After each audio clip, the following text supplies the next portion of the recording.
What's up, y'all? One of the frequently asked questions I get is, Josh, should I rent or should I own? Me personally, and I'm not a financial advisor, I'm not a guru, I'm none of those things. So take my advice with a grain of salt. This is my personal opinion. I would probably rent rather than own, and this is why. The reason I wouldn't buy a house, let's just say you buy a $200,000 house. I've done the math. We can go over it at another time whenever you want to do it. But the first year between down payment, closing costs, insurance, taxes, repairs and maintenance, upgrades, all that stuff, you're going to be about $23,000 all in that first year. And every year after that, barring you don't have any, plumbing issues or roof issues or anything like that, any big repairs, you're going to pay about $10,000 a year going on for that house. And now, granted, you will have equity.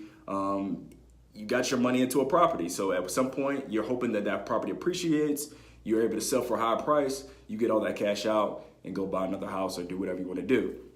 What I would rather do, this is just me personally. I don't live in a big city. I live in Fort Smith, Arkansas. So it's a small city. Rent isn't very high. So I pay $700 a month for a 2-bedroom house. Now, if you're in a big city, you can go to the suburbs. You don't have to live in the middle of downtown and pay expensive rent. You don't have to live in a huge condo.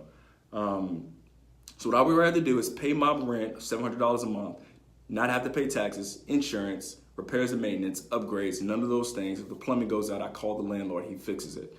And for example, what I would do is take my $15,000 or $20,000 or whatever, instead of putting it down on a house, I would go buy an investment property. So I ran into an opportunity the other day, 14-unit apartment complex. The guy only wanted $15,000 down. So I would have been able to put $15,000 down, maybe take $5,000 and kind of upgrade the property, do a few things here and there.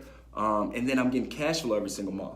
That's just what I want, man. I don't want to have to pay for my real estate. I want my tenants to pay for my real estate. And then I get the cash flow every single month. I get all the tax benefits. If I ever sold it, I can roll that money to another property and defer my taxes forever and never have to pay it. Those are the things that I would rather do rather than putting my money into a house. Now, that's just me personally. Like I said, I'm not a financial advisor. I'm not giving you financial advice. Take my advice with a grain of salt. But that's what I would rather do. And I think a lot of millennials going forward for that, the quality of life by you having cash flow every single month, that also gives you the ability to not have to work as hard. Now, me personally, I'm going to work 10 times harder than everybody else because I love running businesses. I love just grinding every single day.